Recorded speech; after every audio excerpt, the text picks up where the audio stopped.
Salut, bienvenue, c'est Igloo sur tapmusique.fr avec Cédric Simonin. Bonjour Cédric, qui reçoit Maison Marga aujourd'hui, enfin pas toute la maison, une pièce seulement. Roland Garcia.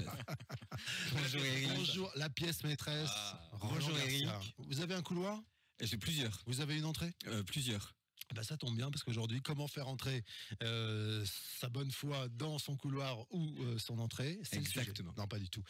Comment faire de votre entrée ou de votre couloir une pièce maîtresse chez vous? C'est le sujet de cette émission avec plein de questions magnifiques que Cédric a préparées. Bah, je vais essayer en tout cas. Le couloir est un espace maltraité, malmené, mal utilisé, incompris.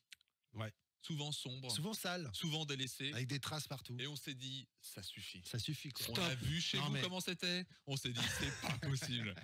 Donc une nouvelle fois, on s'est regardé avec Roland, on s'est dit, on va faire une émission sur les couloirs. Et donc, comment faire pour que le couloir soit une pièce maîtresse chez vous? Bah, on commence par le commencement. On arrive dans un couloir, on a des vestes. Et qu'est-ce qu'on en fait si on n'a pas de placard? Bah du coup, alors déjà il faut créer des placards en fait, parce que s'il n'y en a pas, faut en mettre. Et puis l'idée c'est surtout de fermer ces placards. Souvent dans les maisons, quand on rentre, les placards sont souvent ouverts et on voit du coup tout le bazar traîner, etc. Donc ça c'est essentiel. Fermez toujours vos placards dans votre entrée. Fermez vos placards. Des portes, par des rideaux, par des panneaux japonais, par ce que vous voulez, mais fermez par pitié vos placards. Voilà, parce qu'il ne supporte plus les placards. Non, ouverts. je ne supporte plus. Non. Je brûle le il a arrêté. Donc panneaux japonais. Oui. D'accord. Panneaux japonais, rideaux ou portes. Est-ce qu'on peut avoir un exemple de panneau japonais?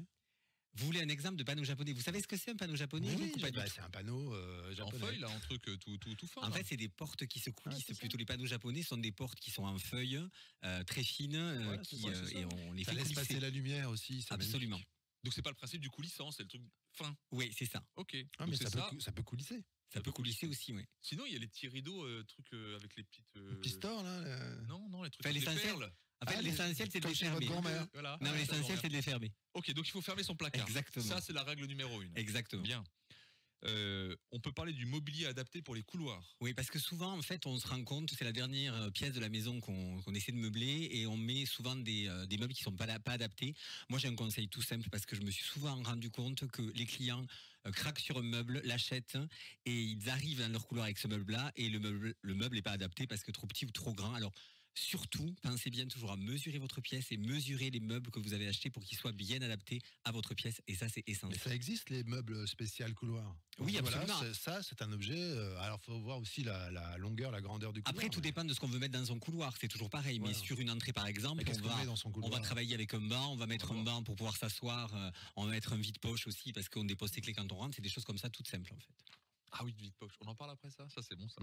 Alors, est-ce qu'on peut donner du style à cet espace-là qui est souvent maltraité, entre guillemets? Alors, dans un lieu commun, on dit qu'on n'a pas deux fois l'occasion de faire une bonne première impression. Donc c'est souvent le couloir où il faut miser au maximum pour donner la thématique de sa décoration. Une décoration, c'est une ligne directrice qu'on va utiliser tout au long de la conception de sa maison. Et bien là, en fait, c'est comme ça qu'on va commencer en travaillant ce couloir et en mettant en place des choses dans ce couloir. Alors il y a plusieurs choses toutes simples pour donner du style. Alors vous savez que je suis un fan de papier peint évidemment, donc on peut mettre du papier peint sans problème, plusieurs types de papier peint, plutôt du beau papier peint. Moi, si vous aimez le côté graphique et arty, n'hésitez pas à mettre un papier peint noir et blanc graphique. Il y a une très belle marque qui fait ça, qui s'appelle Tres Tintas, qui est une marque espagnole. On peut aussi mettre des panoramiques qui s'inspirent de la nature. Alors, je vous vois tous les deux me regarder. Vous imaginez les panoramiques des Seychelles. Il y a le panneau japonais, il y a le panneau ramique. Est-ce que vous vous souvenez de ces superbes photos qui reprenaient les îles paradisiaques des Seychelles? Vous voyez en couleur magnifique. Eh bien, pas du tout. Ça, il faut arrêter. Il faut partir sur des choses beaucoup plus graphiques, beaucoup plus romantique, etc. Ah, c'est vrai que c'est fini ça. Alors, faut tout décrocher. C'est ce type de papier, donc des papiers peints par exemple avec des nuages, des choses comme ça de chez Fornasetti qui vont donner une vraie ambiance. C'est pareil, c'est des nuages. À l'envers ou à l'endroit, c'est pareil, c'est des nuages. Donc ça, c'est important. Pour donner une ambiance un peu plus luxueuse, on va travailler sur des papiers peints texturés comme ceux-ci qui sont chez Arte, qui sont de vrais beaux papiers peints qui travaillent j'ai cru que avec la profondeur. Je savais pas qu'il y avait une marque qui s'appelait Arte. Oui, c'est une marque qui s'appelle Arte, qui est une marque italienne, qui est une très très belle marque. Et c'est en relief là, le deuxième que vous avez montré, hein? En fait, oui, celui-ci est en relief vraiment. C'est un très très beau relief qui reprend des formes géométriques et vraiment très très joli, qui donne vraiment pour ceux qui super aiment effet. Dormir debout, c'est très pratique, ça c'est moelleux. Et puis, Vous avez l'avantage d'avoir des cheveux comme ça. Donc quand vous cognez la tête, ça fait pas mal. Mais Ouais. moi, oui. Ah Donc oui, c'est pour c'est ça que ça. c'est bien pour chez moi. bah, nous, avec Mais une Cédric, on question. a arrêté les cheveux, en fait. C'est ça. Oui, c'est. On a arrêté. Ouais, c'est d'accord. Asie. On va pas revenir sur le Et sujet. Non. Non. Vous parlez de graphisme dans un couloir. Oui, Donc il y a des couloirs qui ont une certaine dimension, une certaine profondeur. absolument. Les graphismes, on va plutôt essayer d'allonger les couloirs. Plutôt les mettre en hauteur. Il faut donner la dimension à un couloir. Et ça, on le verra juste après quand on parle du sol. On en parle après. Oui, on parle du sol après, D'accord. juste après. Mais en tout cas, souvent, on a l'impression que ces petites pièces, on veut mettre du blanc parce qu'on va donner de la dimension, etc. Pas du tout, c'est faux. Si vous voulez donner de la dimension à une pièce, n'hésitez pas à travailler sur des couleurs profondes. Un qui beau vont bleu. donner vraiment Un beau bleu. un beau bleu, par exemple, ça fonctionne très très bien. Et de beaux papier peint graphiques. On a aussi des papiers peints, vous savez, ces dessins cachemire qu'on retrouve beaucoup dans les papiers peints anglais. Ça aussi, il ne faut pas hésiter à charger en termes de décoration le couloir parce qu'on y passe peu de temps et ça donne vraiment une super belle impression quand on rentre dans sa maison. Avec Même des si, bi- même si le reste de la pièce est pas aussi chargé. C'est Non, vraiment non, juste le couloir. C'est vraiment le couloir ou l'entrée. Ouais, Ça, avec- c'est important de ce qui décore très d'opter bien, sur c'est ça. les bouquins, des bibliothèques de bouquins, non? Et des bouquins d'Éric Jeantet, Par exemple. Ah, mais par pas que. exemple. Non, mais si vous, Il en a non, fait combien? là, Parce que suffit ça pas. risque d'être un peu. Ça suffit pas il pour en a Vous fait- le avez couloir. fait combien de livres Six, il en a écrit 6. Ah, si, ça va. Une petite étagère. Alors. 6 romans, mais d'autres bouquins aussi. Petit tout- étage, mais c'est voilà, bien, mais petit, bien il sûr, est bien en sûr. Non, poche. mais sérieux, c'est très beau les Oui, mais livres. le club dessin, on le compte pas. Ouais. On peut parler des sols alors maintenant. Oui. Alors, le sol est primordial. La première chose, il faut que ce soit un sol qui soit pratique et qui soit résistant parce que c'est un vrai lieu de passage. Au-delà de ça, Ouais, ça reste passage, mais si on est chez soi, c'est pas non plus un hall de gare. hein. sauf que quand vous rentrez chez vous Ah, ça avec vos dépend. chaussures, quand vous arrivez de votre journée d'équitation, par exemple, puisque vous faites de l'équitation, pas du tout. Mais si vous arrivez, Ça dépend des jours. mais ça dépend des jours.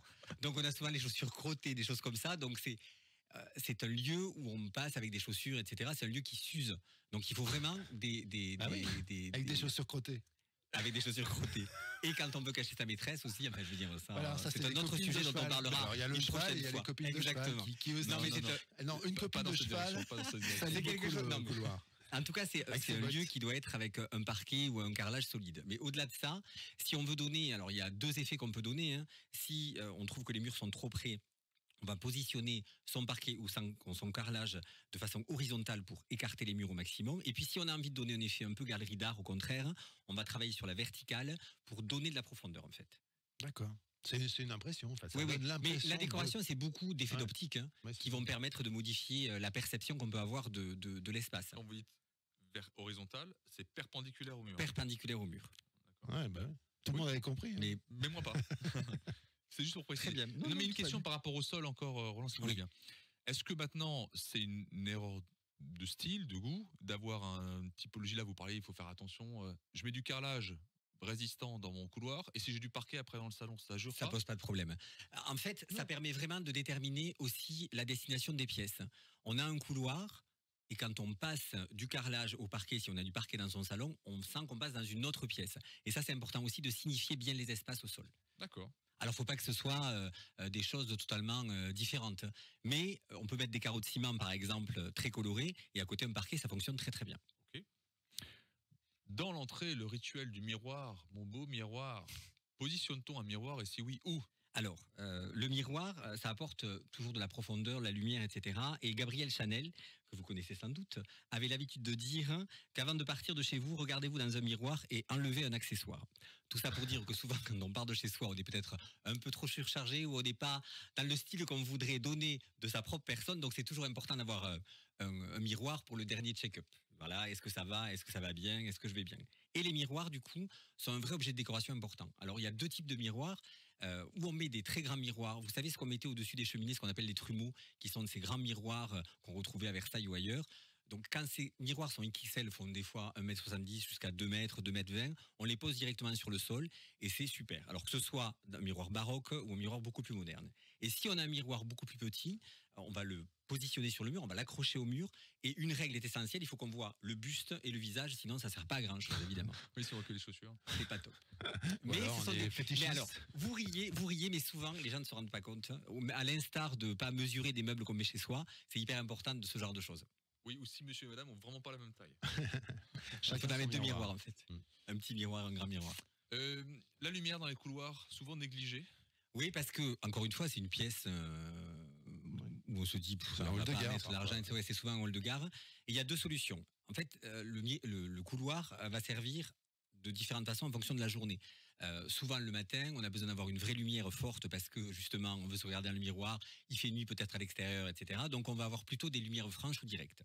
Par contre, le soir, on n'a pas forcément envie d'avoir une grosse lumière, donc on va éteindre. Et c'est toujours très gênant quand on est dans une pièce de séjour, pas très loin d'un couloir, d'avoir en fait cette espèce de lieu sombre, noir à côté. Donc il faut mettre une lumière beaucoup plus tamisée avec des lumières indirectes comme des lampes qu'on va poser sur le sol, des choses comme ça. Si on ne veut pas mettre différentes sources de lumière, travaillons sur des spots par exemple, avec un variateur d'intensité qui sera beaucoup plus intense le matin et du coup beaucoup plus tamisé le soir. Pas mal, pas mal. Les dernières petites questions. La fameuse desserte. Vous savez, le truc où on met les clés, mais les piles qu'on n'utilise plus, la vis qu'on a trouvée Oui, un c'est jour ça. et on s'est dit tiens, ça, un jour ça peut servir. Bonne idée ou mauvaise idée? Non, il faut. Alors, c'est pas une desserte, mais plutôt ce que j'appelle un vide-poche. C'est pour ça qu'on dit ça tout à l'heure. Donc, il faut un petit mobilier. On va poser dessus un vide-poche, une assiette, ce qu'on veut, une boîte, etc. On va poser tous les objets là. Mais encore une fois, c'est comme tout. Il faut éviter de surcharger les choses. Quand vous avez des vis qui traînent, essayer de les ranger, c'est quand même mieux que de les avoir dans son vide-poche à l'entrée. Mais une desserte, si elle est bien choisie et jolie, ça peut être très sympa comme mobilier. Ouais, moi je préfère les boulons, personnellement. Moi j'aime bien les boulons dans les vides poches. Mais bon, chacun son truc. Hein. Non, mais on est d'accord. Merci Roland Garcia. Avec plaisir. Ça a été un bonheur comme d'habitude. Merci Cédric Simonin. Avec plaisir. Vous revenez quand vous voulez, Roland, pour, Je reviendrai. pour parler déco. I'll be back. I'll be back, évidemment. Et Maison Marga, c'est sur les réseaux sociaux. Sur les réseaux sociaux. Votre blog également, avec toutes vos idées déco magnifiques. Et je parle de tout ce dont on a parlé aujourd'hui. Donc, vous pouvez aller voir en images tout ce qui a été fait sur Maison Marga. Et tout ça sur topmusic.fr, sur Igloo On Air, sur Facebook, sur les plateformes de podcast et sur la chaîne YouTube d'Igloo. À très vite, salut.